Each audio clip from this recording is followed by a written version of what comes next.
Fala galera do xadrez, tudo bem com vocês? Aqui quem fala é Rogério Nunes e esse é o canal digital. E sejam muito bem-vindos a mais uma rodada do Tata Steel. Hoje nós tivemos uma rodada mais do que especial no Tata Steel Master 2019. Uma reedição do Campeonato Mundial de Xadrez de 2008. Campeonato disputado entre Vladimir Kramnik e Viswanathan Anand. Um match que terminou 6,5 a 4,5 para o Viswanathan Anand, mantendo o seu título após ter ganhado em 2007. Então é uma partida muito mais do que especial, são duas lendas do xadrez jogando. Vamos lá então. Vladimir Kramnik está de brancas e tem 2.777. Viswanathan Anand tem 2.773. E a partida inicia com E4 por parte do Kramnik, E5, cavalo F3, cavalo C6 e bispo C4. Esse lance caracteriza a abertura italiana. Bispo C5 caracteriza a Giocopiano, que é muito jogada entre jogadores iniciantes. Cavalo C3, uma outra opção das brancas é jogar com D3, segue D6, cavalo G5, a ideia é pressionar o peão de F7, e aí depois de cavalo H6, o jogo segue normal, com as brancas jogando A3, por exemplo, e depois aqui as pretas podem jogar roque. E não tem mais esse ataque aqui em F7, está defendido. Mas, depois de bispo C5, seguiu com cavalo C3, cavalo F6, e aqui nós temos a famosa variante dos 4 cavalos na abertura italiana. Então a partida segue com D3, e aqui as pretas podem jogar com D6, e é muito jogado entre jogadores iniciantes. Aqui nós temos uma estrutura absolutamente simétrica após o lance 5 das negras. Tá bem? Mas depois de D3, as brancas jogaram com A6. Seguiu então cavalo D5, H6, não permitindo o pulo de cavalo em G5, C3, D6, H3, a mesma ideia de não permitir o cavalo vir a G4, bispo A7, A3, bispo E6, desenvolvendo normalmente, A5, e as brancas avançam o seu peão até onde não dá mais. Bispo por D5, E por D5, cavalo E7, as pretas iniciam uma pressão no peão de D5, D4, e aqui as pretas têm duas importantes opções. Uma é jogar com E por D4, que foi o que foi jogado na partida, e uma outra opção das negras é jogar com E4, que seguiria cavalo H2, roque, roque, cavalo de F, D5. E aqui as brancas têm duas ideias principais. Uma é jogar com cavalo G4 e a outra é jogar com torre E1. A ideia de cavalo G4 é para melhorar a posição do cavalo, e a ideia de torre E1 é justamente pressionar o peão de E4. Mas essa não foi a variante jogada com E4. A variante jogada após D4 foi E por D4, cavalo por D4, e aqui as negras rocam. Nessa posição, o Kramnik faz um lance muito estranho. Aqui, o natural da posição, me parece que seja roque pequeno. E proteger o rei e continuar normalmente o desenvolvimento com o bispo das casas escuras. Mas Kramnik nessa posição faz o lance G4. E é um lance bastante estranho, visto que o seu rei ainda está E1. E está levando o ataque na coluna E. Mesmo depois de, por exemplo, torre E8, mesmo que as brancas aqui vão rocar, essa estrutura de peões está bastante debilitada. E as brancas vão ter que se segurar nessa posição. Mas aqui, depois de G4, seguiu cavalo por E5. E aqui, Kramnik faz outro lance bastante estranho. Ele joga com rei F1. E é difícil entender por que nessa posição Kramnik não fez roque. Porque é o lance mais lógico da posição. Mesmo com a estrutura de peões debilitada, depois de ter jogado G4, roque era o melhor lance. E aí seguiria com bispo por D4, dama por D4, cavalo E7, cavalo E7. E as negras estão levemente superiores, mas aqui as brancas estão já com o seu rei rocado e pronto para jogar torre E1, bispo E3 ou bispo F4 e continuar o seu desenvolvimento normalmente. Mas Kramnik tem alguma ideia que é difícil entender aqui qual é a ideia atrás desse rei F1. Deixa aí nos comentários se você imagina qual é a ideia das brancas aqui que o Kramnik teve. Então segue dama D7, Vishwanathan Anand joga o fino. H4, que é outro lance duvidoso. Aqui nessa posição, se Kramnik jogou com rei F1, ele deveria jogar com rei G2 nessa posição. E aí depois de cavalo E7, dama A4, tentando trocar as damas. Pois já que o rei das brancas está exposto, o que as brancas gostariam de fazer é trocar as damas e assim diminuir o poder ofensivo das negras. Mas depois de dama D7 ele jogou com H4, querendo atacar na ala do rei. Acredito eu que de forma prematura. Bispo por D4, dama por D4, cavalo E7 e aqui bispo E2. Pois nessa posição as brancas estão perdendo o peão de G4. Então as brancas precisam defender esse peão. Bispo E2, dama C6, torre H3.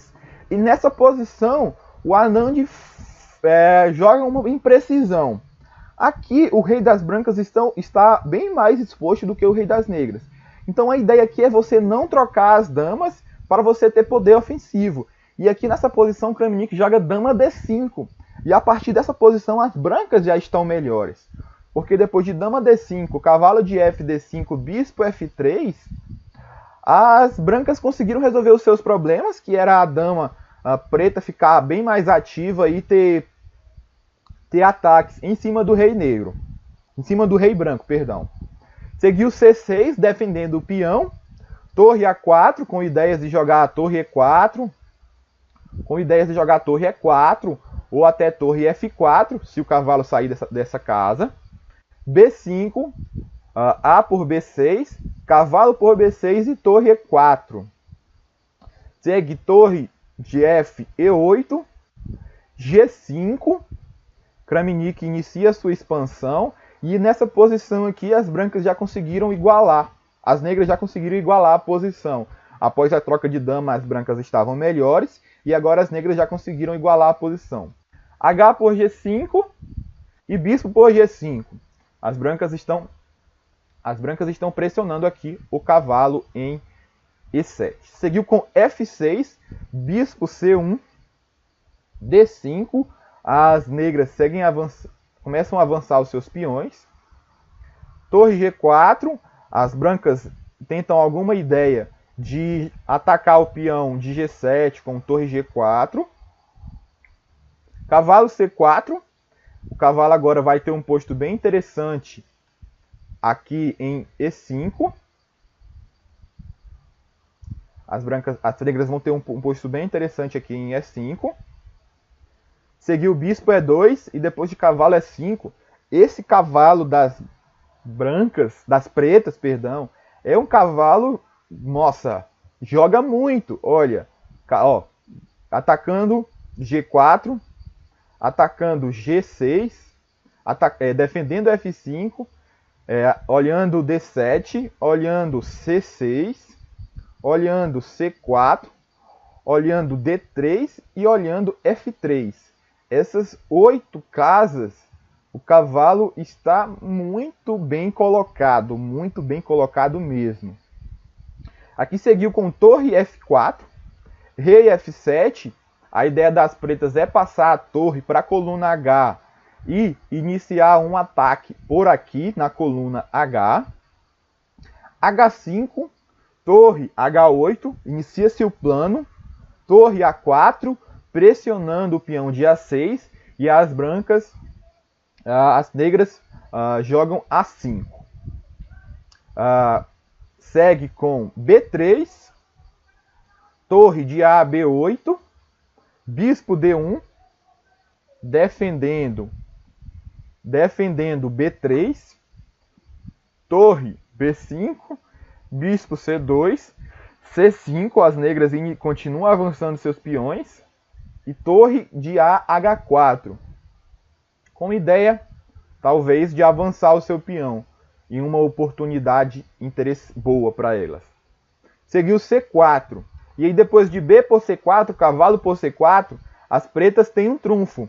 Esse peão de A4, de A5, vai ser uma dor de cabeça para as brancas, visto que ele já está passado e pode ser defendido e apoiado seu avanço de forma muito fácil. Rei G2, torre C5, torre G3, torre de C, C8, torre de H, G4. As brancas iniciam um ataque no peão de G7. As pretas defendem, torre de C, G8, torre H3, e agora a torre volta para 8. Esse lance, torre de C para G8, só para defender, e depois, quando as brancas tiram, a torre volta para 8 para apoiar o avanço do peão. Torre G3, iniciando o ataque, e aqui as pretas percebem que elas podem permitir as brancas tomarem G7. Então as negras tomam em H5, torre por G7, rei E6, e aqui as brancas não têm um ataque muito fácil ao rei preto em E6. Segue, aqui vale a pena, após torre H5, as negras já poderiam seguir com A4, e aí torre por G7, rei E6, bispo D3, torre por H5, bispo por C4, D por C4, torre E3 cheque, torre E5, torre por E5, F por E5, e aí não tem mais esse cheque aqui, e as brancas vão ter dificuldade de segurar o avanço deste peão. Mas seguiu torre por H5, e aí torre G7 cheque, rei E6, bispo A4, tentando não permitir o avanço do peão. E aí torre de A H8, a ideia é vir H2 dando cheque, depois vir aqui e passar a torre para a coluna A, agora do outro lado do tabuleiro. Bispo F4, torre H2 cheque, rei F1, torre H1 cheque, rei E2 e torre A1. As pretas expulsam o bispo das brancas da casa A4, para que elas possam avançar o seu peão. Bispo B5, torre A2 cheque, rei F1, torre H1, rei G2. Observa como as torres das pretas estão jogando nessa posição, dominando as 7ª e 8ª filas, certo? Bispo por C4, e aqui cavalo C5 é um lance intermediário. Antes de retomar o bispo, elas dão um duplo nas duas torres. Bispo por D5, cheque, rei por D5, rei F3, cavalo por G3, F por G3, A4, as pretas continuam a avançar o seu peão, rei G4, A3, torre A7, tentando segurar o avanço do peão, mas não se vê uma maneira fácil aqui de fazer isso. Aliás, não se apresenta uma maneira na posição. A2, rei F5 e depois de torre H2. Qual é a ideia de torre H2? defender o peão de A2 e tirar a torre para a casa G2, G1 ou F1, que foi o que foi jogado na partida, jogando para a torre F1. E aí depois, aqui nessa posição, as brancas já abandonam. E por que que as brancas abandonam? Por exemplo, se rei F6 segue torre F1 e agora as brancas defendem o peão de A2 e ao mesmo tempo a torre de F1 defende o avanço do peão A1 com dama. Se seguir, por exemplo, torre A5, rei C4, torre A4 cheque, rei C3, torre A3 cheque, rei B4, torre A8, dama se faz aqui em A1, torre por A1, torre por A1. Se rei G6, aqui eu não acho mais que seja necessário mostrar como que as brancas vencem essa posição. Elas podem apenas simplificar a posição, jogando torre G2 e depois de torre G1 tomar aqui e dar um mate elementar com uma torre. Então é isso, galera. Essa é uma partida muito interessante. Duas lendas do xadrez, Vladimir Kramnik, campeão mundial, que venceu o Kasparov, e Anand, que venceu o Kramnik no match de 2008. Essa é uma para vocês, então, a classificação lá no site do Chess24, como se apresenta após a 7ª rodada, o Tata Steel Masters 2018. E aí, galera, beleza? Estamos aqui então no site do Chess24 para a gente dar uma olhada na classificação após 7 rodadas do Tata Steel. Nós temos 5 jogadores empatados em primeiro lugar com 4,5. São eles Nepomniachtchi, o Jing Liren da China, o Giri Anish da Holanda, Magnus Carlsen da Noruega, o Anand, que também tem 4,5. A rodada de hoje, o Magnus Carlsen empatou, como nós vimos, o Anand venceu. Outras vitórias foi a vitória do Radjabov contra o Vidit, o indiano Vidit, e a vitória também do Shakland. Na próxima rodada nós temos o Carlsen enfrentando o Raport. O Anand vai enfrentar um dificílima tarefa, que é o Mamediarov. Kramnik vai jogar de negras contra o Duda e tem que aí pelo menos conseguir um empate. Então é isso, galera. Se inscreve no canal, curte o vídeo, compartilha o canal com um amigo seu que gosta de xadrez. A gente está com agora aproximadamente 830 inscritos e a nossa próxima meta é chegar a 900 e depois a 1000. Então se você compartilhar esse vídeo, se você compartilhar esse canal com um amigo seu que gosta de xadrez, com o seu clube de xadrez aí da sua cidade, você vai estar nos ajudando muito e vai estar ajudando a divulgar também o xadrez aqui no Brasil, para cada vez ter um esporte mais divulgado e mais difundido entre todas as pessoas. Valeu, galera, então é isso, deixa o like, se inscreve no canal, compartilha, valeu e até a próxima, falou!